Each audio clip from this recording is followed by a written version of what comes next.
सारे ब्रह्मांड में टेक्नोलॉजी के द्वारा कई सारे चौंका देने वाले कार्य किए गए। उसमें एक एंटरप्रेन्योर का नाम है Elon Musk. Elon Musk PayPal company खोली, टेस्ला के सीईओ हैं, पेप्सी के फाउंडर, दुनिया के सबसे अमीर आदमी है। एलन मस्क का जन्म 28 जून 1971 के प्रिटोरिया में हुआ था। इनके पिता एरोल बहुत अमीर साउथ अफ्रीकन इंजीनियर थे। इनकी माँ मॉडलर थी। एलन मस्क 3 भाई बहनों में सबसे बड़े थे। इनका बचपन अपने भाई किम्बल और बहन ओस्का के साथ बीता। इनका परिवार बहुत खुशहाल परिवार हो सकता था, लेकिन एलन मस्क के घर हमेशा उथल पुथल मची रहा। बचपन बहुत मुश्किल और अकेलापन सा। इनके पिता इनकी माताजी के साथ हमेशा गाली गलौज करते थे। इनके पिताजी एलन को बिजनेस करने के लिए किसी तरीके से मदद देने से इनकार कर दिया। उन्हें बच्चों को खुशियों और कामयाबी से कोई मतलब नहीं था। जब एलन मस्क 10 वर्षों के थे तब के माता पिता का डिवोर्स हो गया, लेकिन एलन सबसे अलग थे। एलन सिर्फ 3 वर्ष के उम्र में अपनी काबिलियत को दिखाना शुरू कर दी थी। इनकी माँ ने एलन के कुछ फोटो शेयर करी, कही कि जब एलन छोटा था तो बहुत किताबें पढ़ता। इसे देख उनकी माँ को विश्वास हो गया था कि एलन मस्क जिंदगी में कुछ बड़ा करने वाला है। एलन मस्क को पहला कंप्यूटर मिला तो उन्होंने 10 वर्षों की उम्र में कोड सीखना शुरू कर दिया। इन्हें लगा कि स्कूल के पढ़ाई से कुछ नहीं होने वाला, तो उन्होंने खुद से प्रोग्रामिंग सीखना शुरू कर दिया कि वो अपने टीचर से भी आगे सोचने वाले थे। इन्हें कुछ खास अच्छे मार्क्स नहीं मिलते, खासकर जिन सब्जेक्ट में उनका इंटरेस्ट नहीं था। वो अपना अधिकतर समय वीडियो गेम खेलने में बिताया करते थे। लेकिन जो सब्जेक्ट उन्हें पसंद थे, जैसे फिजिक्स और कंप्यूटर, तो एलन मस्क को हाई ग्रेड्स मिलते थे। आज भी वह पढ़ाई करते हैं ताकि वह अपनी पसंद के फील्ड में नंबर 1 बन सके। एलन मस्क सोच लिया था कि जितना जल्दी वह सॉफ्टवेयर बनाकर बेच देंगे, जल्दी एक नया एडवांस कंप्यूटर खरीद सकेंगे। उन्होंने अपना पहला स्पेस गेमिंग सॉफ्टवेयर बनाया, ब्लास्टर, जिन्होंने एक मैगजीन को $500 में। 12 वर्ष के उम्र में इन्होंने अपना पहला कमर्शियल बेचा था। कॉलेज के दिनों में ड्रॉम रूम से कंप्यूटर के पार्ट्स बेचकर पैसा ऐसा सोचा नहीं था कि वह बिलियनियर के लिस्ट में शामिल हो जाएंगे, लेकिन उनकी क्रिएटिविटी और सुपर पावर दिमाग के साथ जन्म लिए थे। वह एक्सपेरिमेंट करके चीजों को पता लगाने से वह कभी नहीं डरते थे और हमेशा एंटरप्रेन्योर के तरीके से सोचते थे। वह काफी छोटी उम्र में क्रिएटिव एवं एंटरप्रेन्योर करने लग गए। इनका बचपन बहुत ही मुश्किल वाला। उन्होंने बड़ी से बड़ी मुसीबतों का सामना करना सीख लिया। जून 1989 में दूसरा हिस्सा शुरू हुआ था। 17 वर्ष की उम्र में अपने पिता के खिलाफ वह कनाडा के तरफ चल पड़े और यादों को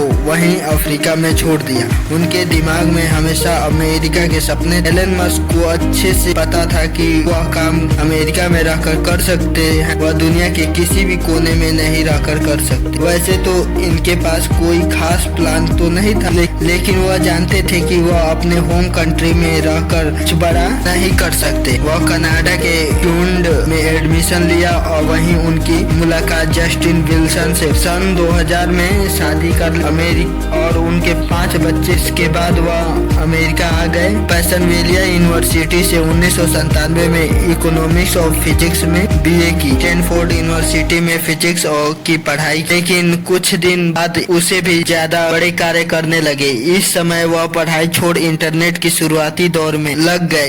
एलन मस्क इस पे कार्य करना चाहते थे, इसीलिए कैलिफोर्निया के सिलिकॉन वैली में आ गए थे। वर्ल्ड का किसी भी एंटरप्रेन्योर का सपना वहीं से पूरा। वहीं पर वह ज्यादातर बात को पता लग गया था। एलन एक प्रॉब्लम सॉल्वर है। जब वह कैलिफोर्निया आए तो वो उनका सपना था इंसान का भविष्य बेहतर हो। इसके पहले वह जानते थे इंटरनेट के जरिए कई बड़े बड़े कार्य किए जा सकते। इन्होंने 1995 में पहली कंपनी बनाई भाई किम्बल के साथ, जो एलो पे का ऑनलाइन वर्जन, लेकिन नहीं जानते थे कि वह शुरुआती दौर में कितनी मुश्किलों का सामना करना पड़ सकता। साउथ अफ्रीका से आने के बाद उन्हें ऊपर बहुत सारा स्टूडेंट लोन। इनके पास इतने पैसे नहीं थे कि वह घर और ऑफिस दोनों को अफोर्ड कर। तब वह छोटे से ऑफिस में सोया करते थे और नहाने के लिए पास के एक जिम में जाया करते। शुरुआत के कुछ महीने मजे से कट गए, लेकिन इसके बाद हालात बिगड़ने लगे। उनके पास एक ही कंप्यूटर था जिनके ऊपर वह 7 दिन काम किया करते थे। दिन में वह वेबसाइट चलाते और रात को कोडिंग किया करते। उन्होंने साफ साफ कह दिया था कि कामयाब होने के लिए ज्यादा से ज्यादा तकलीफ झेलने की हिम्मत होनी चाहिए। नए सिरे से कोई कंपनी कंपनी बनाना बहुत मुश्किल होता है। आखिरकार उनकी कंपनी चल निकली और काफी तरह फरवरी 1999 में कंपनी कैम्पैक ने जिप्टो को 30 करोड़ 70 लाख कैश और 3 करोड़ 40 लाख के ऑप्शन देकर खरीद लिया। एलन मस्क 28 वर्ष के थे जब कैलिफोर्निया के करोड़पतियों में शामिल हो। रातों रात अपनी कंपनी में सोने वाला इंसान मिलीनियर बन गया, लेकिन वो इतने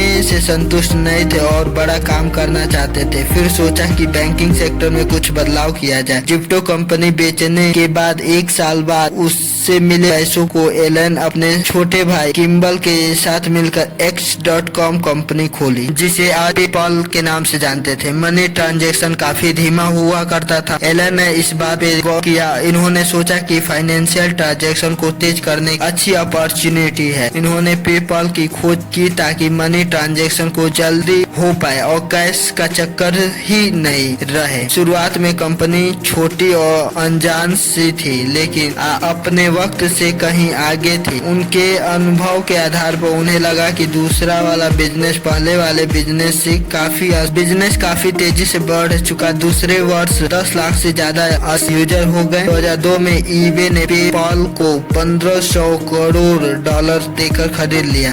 पेपॉल को बेचने के बाद एलन मस्क और उनकी पत्नी जस्टिन सिलिकॉन वैली छोड़कर लॉस एंजलिस चले आए ताकि स्पेसएक्स की इंडस्ट्री में ज्यादा करीब रह सके। पेपॉल के बाद उसी इंडस्ट्री में हाथ डालना चाहते थे, लेकिन पैसों से खुशियां नहीं खरीदी जा सकती। वह साल एलन मस्क ट्रेजेडी भरा। उनके वैली आने तक इन पहले बेटे के सांस लेने बंद कर दिया और देहांत हो गया। उसी महीने एलन मस्क की नेटवर्थ काफी बढ़ गया था। एलन मस्क ने अब था $1 बिलियन कमाए, मगर अपने बेटे की जान नहीं बचा सके। अगले 5 वर्षों में IVF से उनकी पत्नी जस्टिन ने 5 बच्चों को जन्म दी और वो उनकी पत्नी सपने की दुनिया में रह रहे थे, लेकिन दोनों के रिश्तों के बीच खटास आने लगी। अब दोनों एक साथ रह पाना काफी मुश्किल हो गया और एक दूसरे से दूर रहने लगे। आखिरकार 2008 में इनका डिवोर्स हो। जय हिंद, जय भारत।